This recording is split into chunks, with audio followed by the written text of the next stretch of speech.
আসসালামু আলাইকুম ওয়া রাহমাতুল্লাহি ওয়া বারাকাতুহু।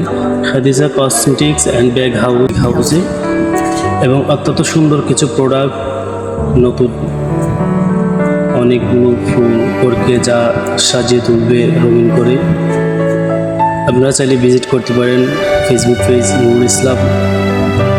অত্যন্ত সুন্দর গড়কে অন্যরকম এক পরিবেশে নিয়ে যাবে এই ফুলের টবগুলি, দেখতেও খুব বিউটিফুল।